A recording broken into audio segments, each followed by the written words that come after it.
From San Diego, California, this is a One Extraordinary Marriage show, where being busy is overdone, romancing is fun, and scheduling sex has taken the guesswork out of wondering when you're going to get some.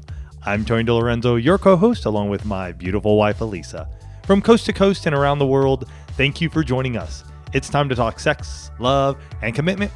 Give us a call or text us on the HUG hotline at 858-876-5663 or send us an email to hugs@oneextraordinarymarriage.com. This is part 4 of our series, Our Marriage Vows. Today, we're going to discuss what it means to build your marriage for better or worse. There's a quote from Doug Larson that says, "More marriages might survive if partners realized that sometimes the for better comes after the for worse." That's good. That is good. And that's what we're going to be talking about in today's show. But first, we start each show with a hug. And I just want to say, if you're a brand new listener to the One Extraordinary Marriage show, welcome. We're so excited to have you. And just so that you know, a hug's an opportunity for you to hear from someone else in the one family whose marriage has experienced breakthrough.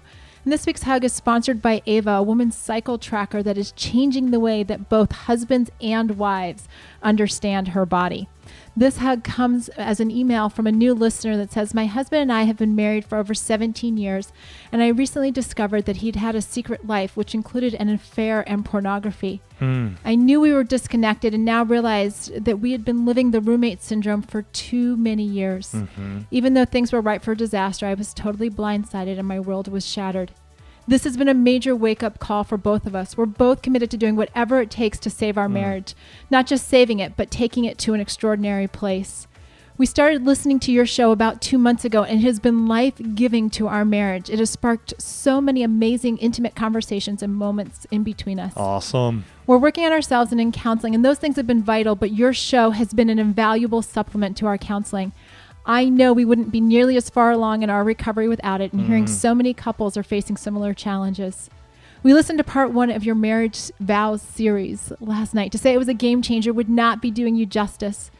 We teared up while listening and could barely speak for almost an hour.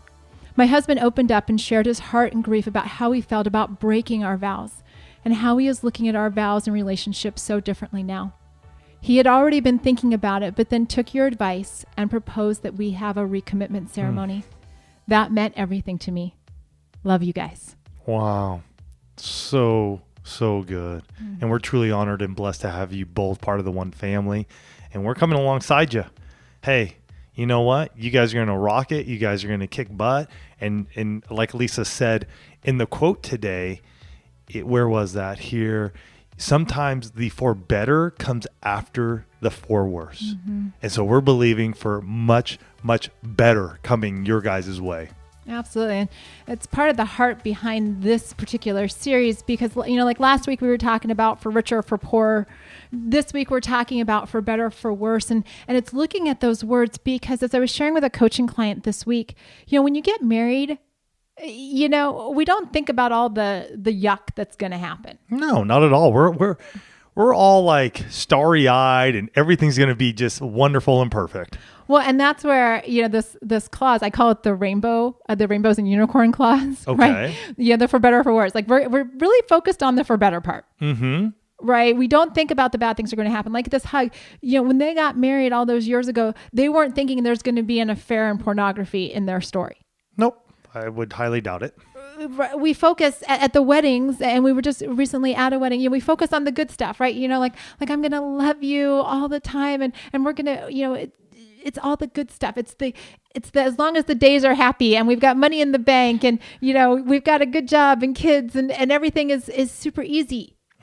That's all the for better for stuff. You know, when we asked you, like, what have been some of the highlights of your marriage, you know, you all said it was having kids, you know, becoming parents, traveling together, growing together, you know, having adventures. And then there were a few of you that actually said overcoming challenges. And that's really what we're going to be talking about today. But when you look at, you know, why do folks give as what do folks give as reasons for getting divorced? So often it goes to that for worse side of the for better, for worse. I'm not happy.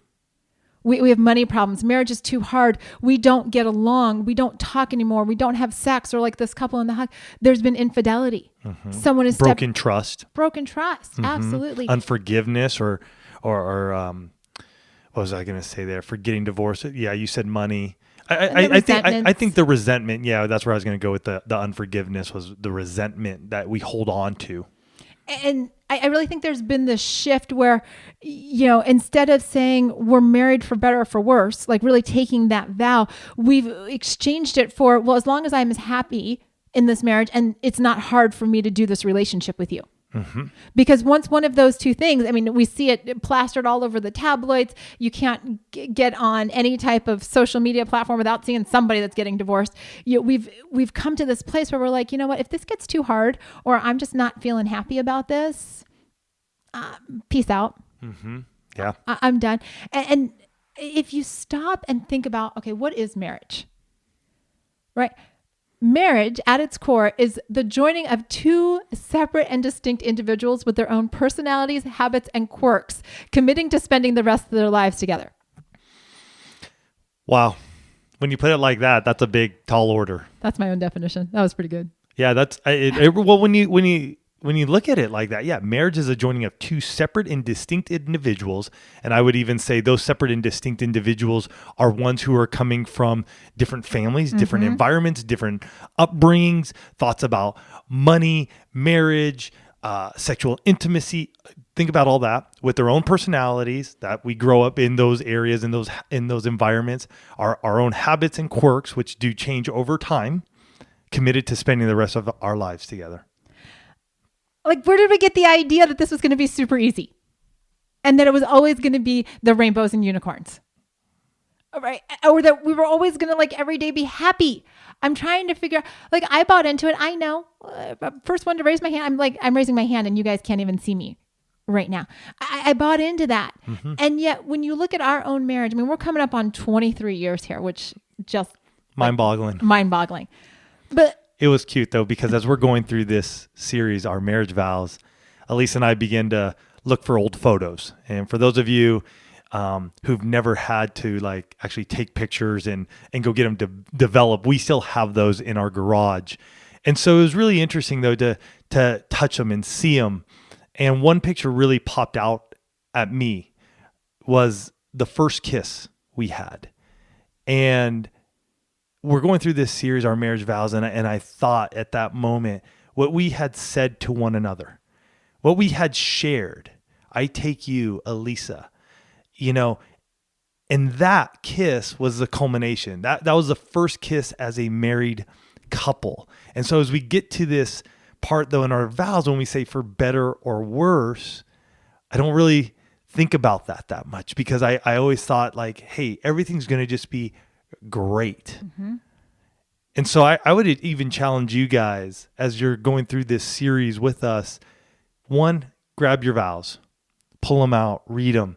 2, look at your wedding pictures again. Maybe you have it on video. Maybe you have a trailer of it or something, but refresh yourself of what you said that day, what you were committed to when you said those. And then, when the priest or the pastor or the minister said that you may now kiss your bride, what did that mean?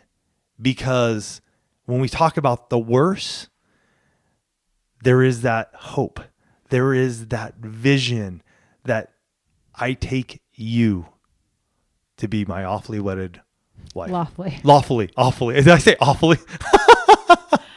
Sorry. Freudian slip. Yeah, it happened. But it actually, you using that word does tie into all the awful things, the hard things, the challenging things that our marriage has experienced. Yeah, let's go through some of those. I mean, we have experienced as a couple pornography addiction in our marriage. We've experienced the loss of a child, our home, and a parent, all in different seasons. And I would say each one of those, different emotions. Oh, heck yeah. For each person, for each individual, and how you deal with those can be completely separate. You may be together at times. You may be holding hands. You may be hugging. You may be crying together. And yet you're going through your own battles. We've had fights over kids, money, and sex And if you had told me on my wedding day that those were going to be issues, I would have probably been like, how is that possible? I think I wouldn't call them fights. I would call them disagreements for sure. We don't we discuss differently. Yeah. We don't go to battle like we used to. Mm-hmm. We definitely have our disagreements within each of those still to this day. We've been emotional, angry, rude, inconsiderate, and selfish. And I think you left this one out, and I'm wondering why. And it's interesting because in the show notes it says we've been stubborn, and I think that's. Oh, I actually just didn't even see that line. Okay, because I think that in our younger years that was definitely you. I think over the years we still can put our heels in. I think that's where you were sharing our habits and quirks. Mm-hmm. I would say our stubbornness has developed in different ways as we've gone older, and in our marriage. I'm laughing because the kids are constantly telling me how stubborn you are. I am? See, and I don't perceive myself to be that way, but well, I think that's a sign of stubbornness. But we share those things, and yes, we can laugh about them because of the season that we're in now, but I will tell you that experiencing each one of them, going through those emotions, no laughing matter. Those were definitely all for worse moments, and we still have bad moments, right? This is not perfection here behind the mics. And because of those experiences, I will tell you that there have been times in our marriage where we're like, why was this idea of marriage such a good idea in the first place? Maybe I'd be better off by myself. I actually had a coaching client, we were in discussion the other day, and he's like, sometimes I wonder, would it be easy? I'm like, yeah, it'd be easier, but just because it's easier doesn't mean it's better for you to be by yourself. Right. And I think all of you would be challenged if you were to actually be in a place where you could have real conversations with people that have been married for a long time, to find someone that hasn't at one point in time said, this is hard, right? This is challenging. I'm struggling with what this looks like. And the reality is that whether we're talking Hollywood, romance novels, or, social media, what we see posted up there, there's this perception that the for better is what everybody's living. Everybody is living their best life because that's what we see plastered everywhere. And then somehow, what's wrong with you because you're dealing with all this stuff? Mm-hmm. And the truth is that the best life, the for better and the for worse, they go together. But it takes effort. We've got friends that are planning a wedding, and I'm watching them discuss all of these different, aspects of the wedding, like where's the venue going to be and what day and who can we get to preside over the wedding and what are the colors going to be and what about the cake and all of these. And there's so much going on in planning the wedding, and it should be. Yeah. It's their day. It's a big day. It's a culmination of everything that they've faced going to this point. And yet, as we've been doing this thing called marriage for, like I said, almost 23 years, you're going to need to put forth that same effort after the wedding day.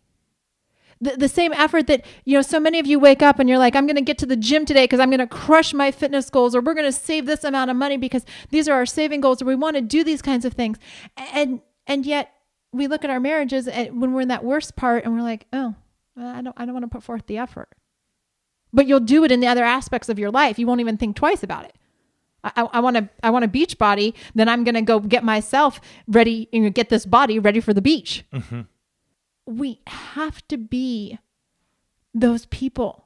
And I don't want to say those couples because this is an individual thing, right? Making it through the for worse, that starts with what's inside of you. It starts with breaking that mindset that I shouldn't have to work this hard, or why is it difficult if we love each other? It's difficult because, like I said, you're two different human beings, and you're in situations that maybe you didn't anticipate, but they're here, right? Sometimes we call, like I talked about the rainbows and unicorns class. Sometimes there are rainy days. It's that place where you say, okay, you know what? I didn't expect this to happen to us. I didn't expect that we were going to have to walk through the grief of losing a child. I didn't expect that we were going to have to walk through the grief of losing a parent or losing a home. I didn't expect that there would be times when we reveal things to one another that would wound so deeply.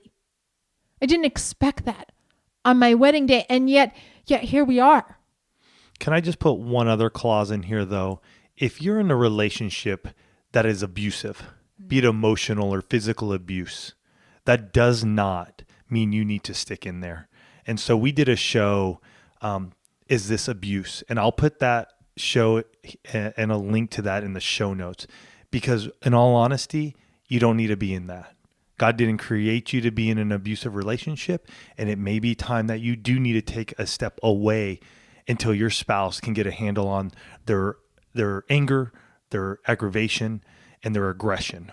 So I just want to put that in there. The worst doesn't mean you need to be beat up. And that goes for both men and women. I've met many of men recently who have been in physically abusive relationships. So I'm going to put that in here. Please click it if you are in an abusive relationship, and please get help. I'm glad you brought that up. It's so true. The for worse does not mean that you're living in a place of pain and fear all the time. But as we look at this, as we're trying to wrap our heads around this as married couples, we have to ask the question, what can I do to be in the moment, this year's hashtag, and building my relationship when it's in the worst times? What can I do to be in the moment and building my relationship with my spouse? Because it's so easy to think about, like, when things are going well, we're just, we're going along, we're on, just coasting along. But when things are hard, that's where your character comes out. That's where your fortitude in your marriage comes out. That's where you say, okay, what is this marriage built on? Mm-hmm. And you have to know what it's built on. And you have to start making those decisions about how we're going to do this from the beginning or from wherever you are. Like, we know that there are those of you that are listening to the show that are, 20, 30, 40 years married. Guess what? You can still build up on your foundation. Mm-hmm. There are some of you listening to the show that you're like, we're getting married in a couple months' time, or we're getting married next year. You know what? Start building this foundation, because the for worse, it'll happen. I don't know what your for worse is going to be. I know that there'll be disagreements over something. We have not yet met a couple in all the years that we've been doing the show and helping couples that said, from day one, it's been perfect.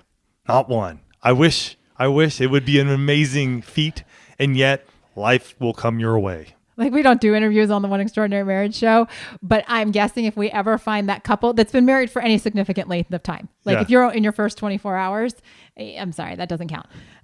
Most of us can make it through 24 hours, but that'll be the one interview. If we ever meet that couple, they will be featured on the One Extraordinary Marriage show. But as we come alongside the two of you and equip you in the for worse, before we do that, we want to thank this week's sponsor, Ava. And one of the things that we talk about here and have throughout many years on the show is knowing a woman's cycle. Mm-hmm. And that it's not just for her to know it, it's also for him to know it, because that's a game changer. Yes, it is. In a marriage. And so excited to be able to share with you about Ava. Ava is a Swiss startup company that's dedicated to advancing women's health and to breaking taboos around discussing the menstrual cycle. There are no taboos on this show about discussing it. And it's incredible because Ava provides so much insight about a woman's cycle and health, including data on sleep quality and quantity, her physiological stress, resting pulse rate, and more. And the best thing is, and this is what I love about it, because I can't be bothered to do things like all day, every day. So I only have to wear the Ava tracker at night, which is fabulous. I put it on and I go to sleep, and then it actually has a little alarm on it. So it actually gently wakes me up in the morning, which is a good thing too. And Ava really cares about women's health. So 20% of the price goes directly to the company's medical research and development in women's health. So you get to track your cycle, your fertility, and your pregnancy all with one device. So ladies, it's finally time, not just for you to understand your body, but actually to equip your husband as well to understand what's going on with you. Visit avawoman.com to learn more. And for listeners of the One Extraordinary Marriage Show, you can receive $20 off your order by going to avawomen.com/1 and using our code 1. Again, that's avawomen.com/1, promo code 1 for wherever you are in your life. So here we are. For better or for worse. And some of you are going to need to look and say, what does this mean in the season that we're in right now? Mm-hmm. Right? What's our current happiness factor? And I ask you this because one of the questions that we put on Instagram stories, and again, if you ever want to participate in any of our polls, we do all of them on IG story, and you can follow us over there at One Extraordinary Marriage. But I ask the question, who's responsible for your happiness, which comes out a lot in this for better or for worse clause, right? 97% of you shared that you're responsible for your own happiness. The amazing thing about that to me is that when you look at the reasons so often why people cite divorce or why they cite being unhappy in their marriage, it's so often about the other person. My spouse isn't doing this, or my spouse did this. We need to start being those people that actually live like our happiness is our responsibility. We need to live as if creating the for better is our responsibility. Because making it through the for worse is all going to be about the encouragement and the action that you take. And being responsible for our happiness, being responsible for going from the for worse to the for better is going to mean that we have to move. Which many of you do here in the one family. If there's one thing that is just truly amazing about each and every one of you, no matter where you're at, you come, you listen, and you begin to be intentional. Mm-hmm. And you take action. You're like, what can I do? What do I need to begin changing? And for many of you, you have to look inward, right? It's like, what do I need to do? Where have I been? I love many of the folks that are in our Position of the Month Club, because we have this amazing group in Facebook for our summit partners, and we learn. And many of them are like, wow, I started listening, and I realized that I'd been just like coasting along. Mm-hmm. But now listening to you guys and hearing what you're going through or what you've gone through, we're taking the show and we're discussing it, and I'm getting vulnerable for the first time ever. I'm opening up for the first time ever. We're having this emotional intimacy that we've never experienced. Mm-hmm. I remember one guy was sharing around his sexual intimacy and how he never talked about it. Been married like 19 years. 19 years. He was like, I just don't want to talk about it. And he goes, listening to you guys made me realize that I need to talk about that. That's a total game changer. And his ability to talk about it is actually, one of the strategies that the one family, communication, mm-hmm. constantly working on communication. That was one of the strategies that you all said, this is how we made it through the tough times. Mm-hmm. Because so many of you shared, what you've been through. And I will tell you that the one family, you've been through a lot. Mm-hmm. And what I see time and time again when you answer these questions is how you're making it through. Yes. Or what you've done. And so the number one answer that came up and how you made it through was keep talking, right? Keep talking to one another. Get help, whether that's a therapist, a counselor, or a coach. So many people said there's no shame, or it's not a sign of weakness to get help. It'll actually strengthen what the two of you are trying to create. Many of you talked about prayer. And not just praying for your spouse to change, because let's face it, sometimes that's the easiest prayer for us to throw up, and it's the first one that we think of. But also praying for you to change, mm-hmm. right? For yourself to change. For what do I need to see? What do I need to soften in my heart? What do we need to do? And then praying together as a couple, right? Prayer came out in so many different aspects. A lot of you talked about being in community. And we were just having this conversation, Tony and I were with another couple the other day, and talking about the early years of our marriage. We didn't have much in the way of community. And I really think that we struggled for so long because there weren't people that we allowed into our life that were speaking truth to us. Mm-hmm. There weren't people that were saying, hey, you guys, you know what? Hold on a second here. Hold on.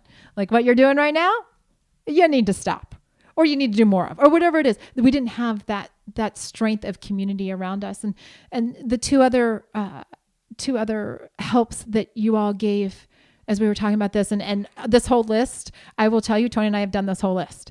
The two other ones were forgiveness, really cultivating a spirit of forgiveness in your marriage. There's another quote about marriage out there that says something like, marriage is the union of two great forgivers. Mm-hmm. And it's that place of, are you holding on to stuff so that it creates a wall between the two of you? Or are you learning how to identify those hurts, be remorseful, and give forgiveness mm-hmm. to one another? And then the last one, and I loved seeing this on so many responses, was laughter, right? Sometimes you just need to break the tension and laugh. And, if what your for worse is right now is really part of a grieving process, it can feel really uncomfortable and almost unnatural to laugh. But something heals inside of you when the two of you are able to laugh. And you got to let it out. Sometimes you got to just have those belly rolls and just let it go. And I know even in our family, there were years when we never heard laughter. It was dead. And I remember just even telling Elise, and I'm like, honey, let it out. It's okay. We can laugh at these things. It's okay. Just because it's coming at us doesn't mean we got to live in it. So just laugh it off, have a belly laugh, enjoy life, man. We have one shot at this life. So let's live it. And really, when I look at that, for better or worse, we got to live it. We got to truly believe it, man. We got to go out like, I remember a pastor sharing one time, and it still hit me today. I mean, it's been many, many years at this point in time, but she was saying, I want to live a life where I'm gonna come in to home plate, and when I come into home plate, it's not the home run that goes over the fence, and I come in clean from head to toe. I come in and I'm sliding in, and I'm dirty from bottom to top because I lived a life that said I did something. And in our marriages, we got to get in there. We got to get dirty going, I did something. If there's one thing that I just so excited about where we are in our lives and where I am, is that we've done something for our lives. We live a life that is better now. Yes, we have our disagreements. Yes, we still have those times of tension. And yet I wouldn't want to spend a day on this earth without Elisa. I just wouldn't. She is who I want to be with. It's taken time. It's taken years to get to that. But deep down in my soul, I'm dirty and I'm ready because I know I've done everything. And when I end up in heaven and Jesus looks down at me and says, Tony, how did it go? And I'm going to say, you know what? It was for better. It was for better. We lived life. We're not here to do nothing in our marriage, but we're going to live life. Do it. Do it. When you took those vows, you said it for better or worse. Don't let the worst overtake you. Mm-hmm. It doesn't. Be the light in your marriage right now. Be the light for your family. Be the one who writes the little love letter that says, I love you, honey. Be the one who opens your mouth, even when you know your spouse may not want to hear it, to go, I forgive you. Whatever, but okay. It's fine. What can I do? And sometimes it means we got to take action where we don't know if it's really going to make a difference. But I'll tell you, it does. And to be at that place, and I'm sitting here, there are times when I wish you guys could see what it looks like when we're behind these mics. Eventually, we're going video. We're going yes, video. We're speaking that into existence. Somebody so in the one family knows how to set up video in a studio. Hit me up, Tony at oneextraordinarymarriage.com. Let's do this. Totally as an aside. That's an aside. That was an aside. But when we have these moments and we know that there's a couple out there that is listening to the show and you're like, yes, that's us. I want you to know that everything that happens here is because of you. Yeah. And you can claim this. You can say, okay, you know what? What's next for our marriage? How are we going to do this? And you're going to do it because you're going to start with a vision. Right? The way we got to where we are now to get through the four worst parts is that we started getting a vision of what we wanted our marriage to look like and how we were each going to show up in our marriage. Right? You don't get through the four worst just reacting to everything. You don't. You have to get in, just like that hug that I read at the top of the show. You have to be in this place where you say, okay, what is our vision for the extraordinary marriage that we're creating? Because when life hits you, you got to have a place to come back to. You've got to have a place that you can fall on. And that vision statement really makes a difference. And just want to share with you that we've actually created a Power of Vision planner for each of you. You can check it out at oneextraordinarymarriage.com/power of vision. But as we bring this show to a close, I want to share with you that the one thing that your one family had to say, and it's so emotional for me to even say that because I think so often we just talk about the one family. But I realized as we've been going through this series that you all are family with one another. That when we ask those questions and when you give us your feedback, you're doing it because you want somebody else in the family to know that they're loved. And if you're in a for worse stage right now and for worse season, I just want you to know that your family wants you to know, don't give up. Keep fighting for your marriage. Keep fighting for what you dreamed of, and invest in yourselves. That's what came through time and time again when I said, what's the one piece of advice you would give? And time again, it was don't give up. And we get behind these microphones every week because that's the message that we want to give to you. How can we equip you this week not to give up? How can we equip you to see your spouse differently? How can we equip you to try one other thing, one new thing, one thing you haven't done in a long time? And the reason why is because you're worth it and your family is cheering you on. Yes. I hope you guys know we love you. We do. And this show's been emotional for us, and because it holds a lot of power. And we want you to have that vision of your marriage, to be at a spot where you can look back and go, my goodness, we did it. We slid into home with everything we had. And that's the way we want to go out. So pick up those vows, read them, think about it. Pick up your wedding photos. Look at that photo of you and your spouse kissing for the first time. Remember that. Keep that in your memory, no matter where you may be right now, because that can be the driving force of where you are now and where you're going to go. And don't forget, get that Power of Vision planner. Start creating the vision you desire for you, your spouse, and your marriage.